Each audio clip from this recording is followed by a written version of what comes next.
Hello students, welcome to my channel. आज हम फिर से क्लास 7 का चैप्टर नंबर 2 पढ़ेंगे।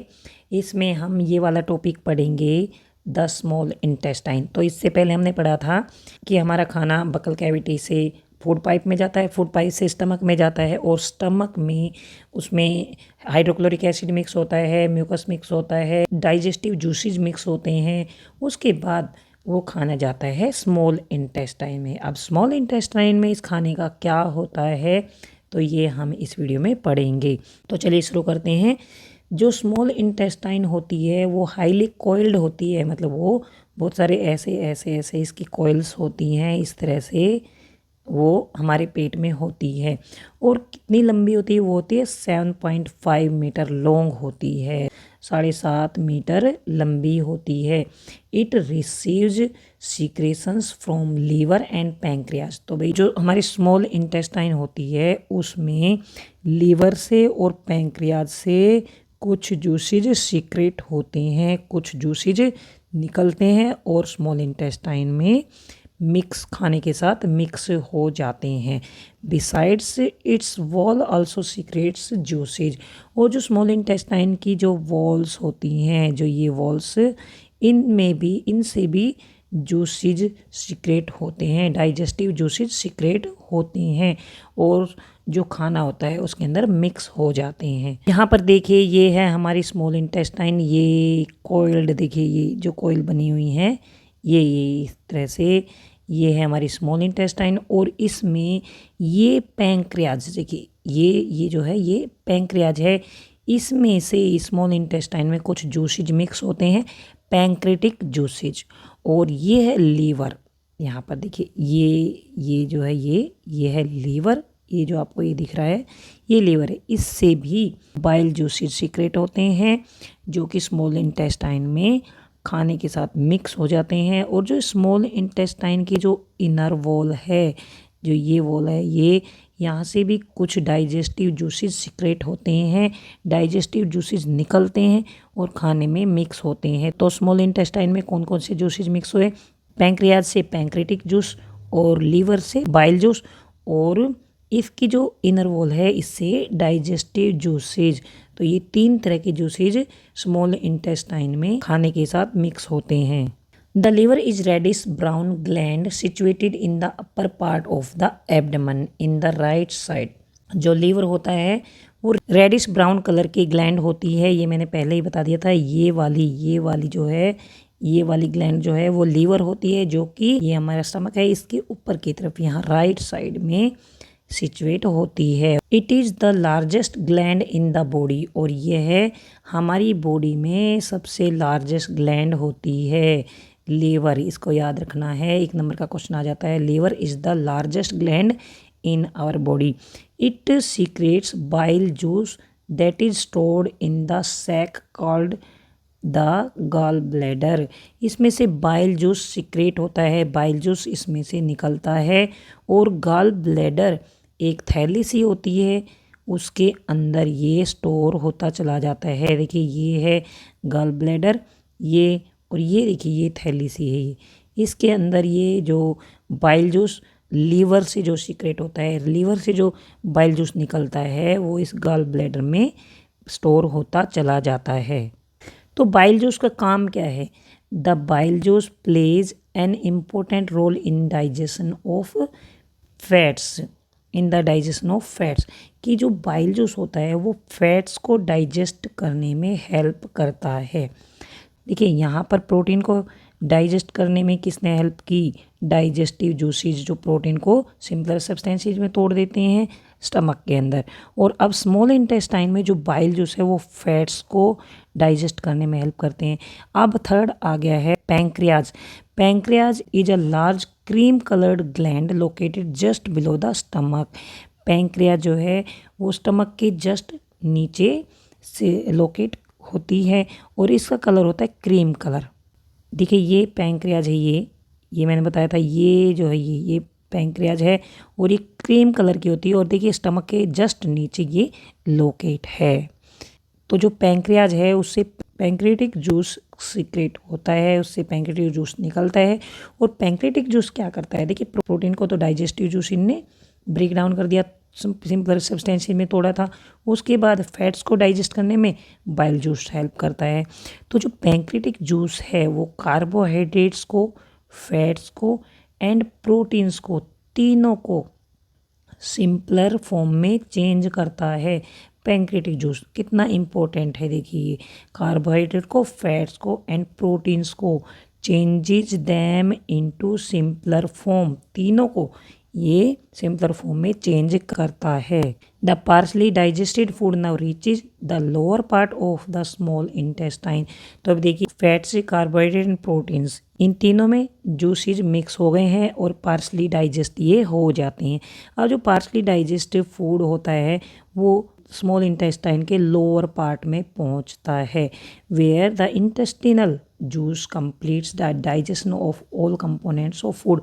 तो वहाँ पर इंटेस्टाइन से जो जूस निकलता है, इंटेस्टिनल जूस, वो डाइजेशन को कंप्लीट करता है, सभी कंपोनेंट्स को डाइजेस्ट करता है।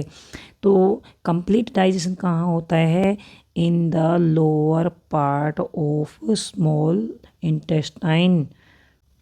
स्मॉल इंटेस्टाइन के लोअर पार्ट में इन सभी कंपोनेंट्स का डाइजेशन होता है।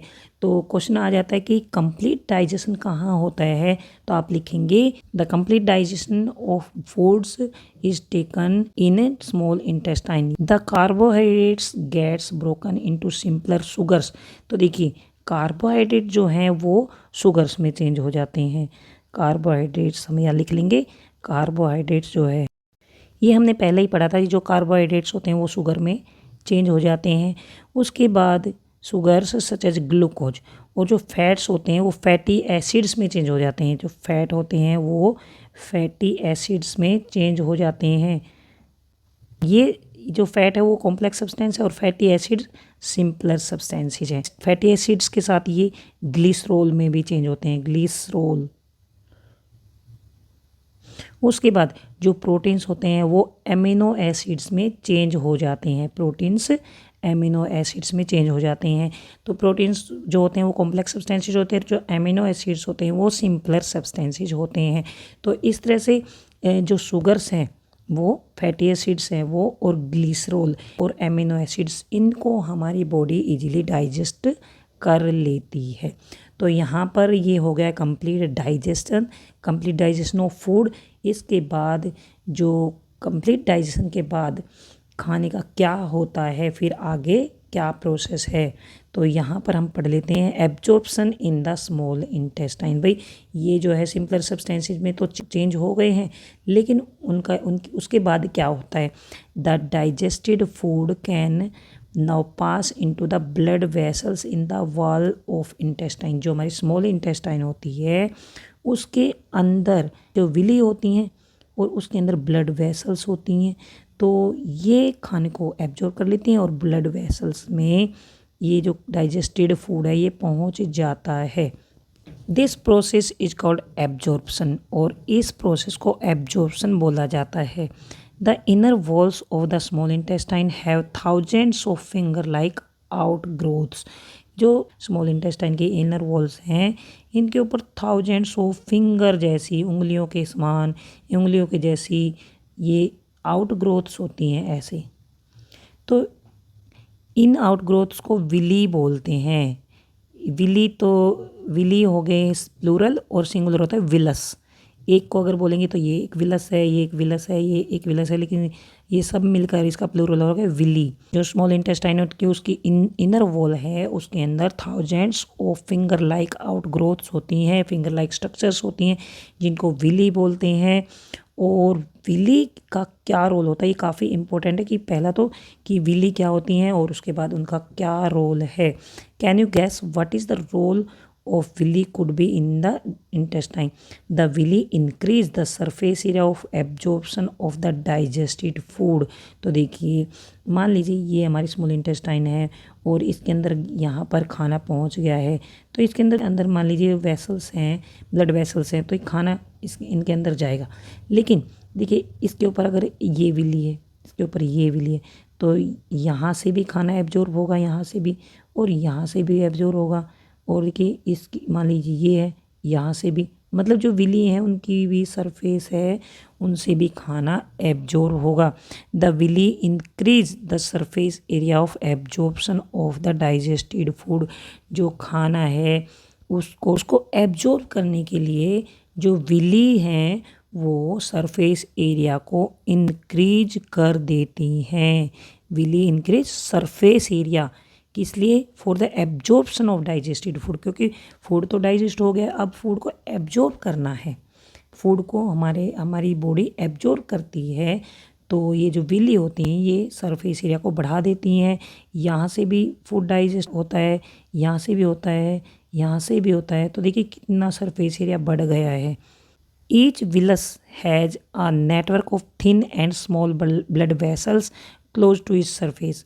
एक विलस है, उसका प्लूरल विली होता है, तो हर एक विलस के अंदर स्मॉल थिन और पतली पतली और स्मॉल ब्लड वेसल्स का एक जाल सा होता है। इसकी जो सरफेस होती है इसके नज़दीक यहाँ पर ये सरफेस है इसके यहाँ नज़दीक, यहाँ पर इसके नज़दीक पतली पतली और स्मॉल छोटी छोटी स्मॉल ब्लड वेसल्स का एक नेटवर्क सा होता है, एक जाल सा होता है। The surface of the villi absorbs the digested food materials. और विली जो होती हैं उनकी जो सरफेस होती है वो डाइजेस्टेड फूड को एब्जॉर्ब करती हैं। The absorbed substances are transported via the blood vessels to different organs of the body. और जो ये विली हैं वो डाइजेस्टेड फूड को एब्जॉर्ब करती हैं, तो इनके अंदर पतली पतली वेसल्स होती हैं, वो खाना यहाँ पर पहुँच जाता है इनमें। और the absorb substances are transported to via the blood vessels to different organs of the body. और इन ब्लड वेसल्स के थ्रू जो हमारी बॉडी के डिफरेंट ऑर्गन्स हैं वहाँ तक एब्जॉर्ब सब्सटेंसेस को या एब्जॉर्ब फूड को पूरी बॉडी में पहुँचा दिया जाता है। Where they are use to build complex substances. और देखिए जो सिंपलर सब्सटेंसेस थे, जब खाने को डाइजेस्ट किया गया तो कॉम्प्लेक्स सब्सटेंसेस सिंपलर सब्सटेंसेस में बदल गए थे। अब दोबारा से where they are use to build complex substances, different organs में ये एब्जॉर्ब फूड पहुंच गए और वहाँ पर फिर से कॉम्प्लेक्स सब्सटेंसेस बन जाते हैं। Where they are use to build complex substances such as proteins required by the body. जैसे कि प्रोटीन्स तो पहले सिंपलर सब्सटेंसेस में टूटते हैं, फिर दोबारा से सिंपलर सब्सटेंसेस से कॉम्प्लेक्स सब्सटेंसेस बनते हैं, तो उस प्रोसेस को बोलते हैं एसिमिलेशन। देखिए अगर हमारी बॉडी कॉम्प्लेक्स सब्सटेंसेस को सिंपलर सब्सटेंसेस में तोड़कर एब्जॉर्ब करती है, तो अगर हमारी बॉडी सिंपलर सब्सटेंसेस को एब्जॉर्ब करती है, कॉम्प्लेक्स सब्सटेंसेस को एब्जॉर्ब नहीं करती है, फिर भी हमारी बॉडी के अंदर प्रोटीन्स कहाँ से आ जाते हैं? तो ये प्रोटीन्स इसलिए आ जाते हैं क्योंकि जब खाना एब्जॉर्ब हो जाता है उसके बाद जो सिंपलर सब्सटेंसेस होते हैं वो फिर से कॉम्प्लेक्स सब्सटेंसेस में चेंज किए जाते हैं, और इस प्रोसेस को बोलते हैं एसिमिलेशन। इन द सेल्स, और फिर क्या होता है? In the cells glucose breaks down with the help of oxygen into carbon dioxide and water. तो सेल्स में जब ग्लूकोज पहुंचता है, ये ग्लूकोज जब सेल्स में पहुंचता है तो इसको ऑक्सीजन मिलती है, with the help of oxygen मिलती है, और ऑक्सीजन की हेल्प से ये कार्बन डाइऑक्साइड और वाटर में टूट जाता है, ब्रेक किया जाता है, और उससे मिलती है एनर्जी, उससे एनर्जी रिलीज होती है और हमें एनर्जी मिलती है। The food that remains undigested and unabsorbed enters into the large intestine. तो जो फूड बच गया है, जो डाइजेस्ट नहीं होता है, वो अनडाइजेस्टेड होता है, वो लार्ज इंटेस्टाइन में पहुंचा दिया जाता है। तो यहाँ पर देखिए, आपने यहाँ पर देखा है कि जो ग्लूकोज है, ग्लूकोज प्लस ऑक्सीजन, इससे बनता है CO2 plus water plus energy. ये हमने 6th क्लास में पढ़ा था, रेस्पिरेशन इन एनिमल्स, कि ग्लूकोज को जब ऑक्सीजन मिलता है तो carbon dioxide, water and energy मिलती है। तो ये आपको याद होगा। In the cells glucose breaks down with the help of oxygen into carbon dioxide and water, और फिर हमारी बॉडी को एनर्जी मिलती है। कार्बन डाइऑक्साइड को हम एक्सहेलेशन करते हैं, मतलब जब सांस छोड़ते हैं तो बाहर निकाल देते हैं, वाटर हमारी बॉडी में रह जाता है और जो एनर्जी है उसको हमारी बॉडी यूज करती है। तो इस तरह से स्मॉल इंटेस्टाइन तक आते आते फूड का कंप्लीट डाइजेशन हो जाता है और जो अनडाइजेस्टेड फूड है वो लार्ज इंटेस्टाइन में पहुंच जाता है। तो लार्ज इंटेस्टाइन में इस अनडाइजेस्टेड फूड का क्या होता है ये भी हम पढ़ लेते हैं।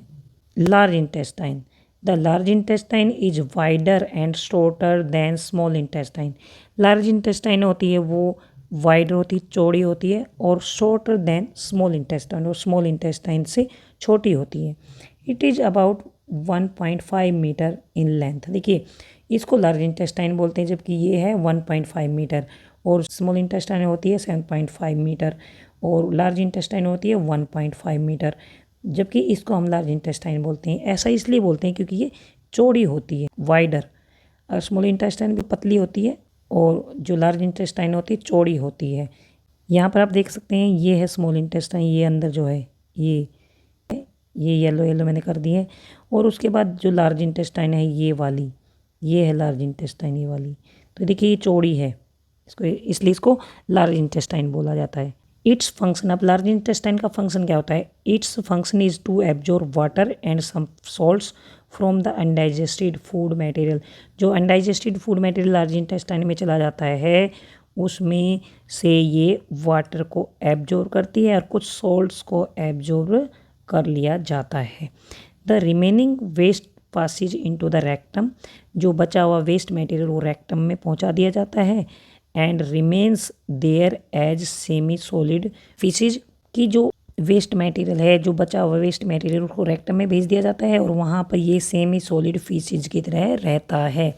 The faecal matter is removed through the anus from time to time, और टाइम टू टाइम एनस के थ्रू इस फीकल मैटर को, मतलब जो वेस्ट मटेरियल है उसको बाहर निकाला जाता है। इस प्रोसेस को बोलते हैं इजेशन। वेस्ट मटेरियल को बॉडी से बाहर निकालना है, इस प्रोसेस को बोलते हैं इजेशन। तो यहाँ पर जो लार्ज इंटेस्टाइन है उसका क्या काम हुआ कि जो वेस्ट मटेरियल है उससे तो वाटर एब्जॉर्ब करना और सम सॉल्ट्स एब्जॉर्ब कर लेना और वेस्ट मटेरियल को बाहर निकाल देना। तो यहाँ पर डाइजेशन ऑफ फूड कंप्लीट होता है।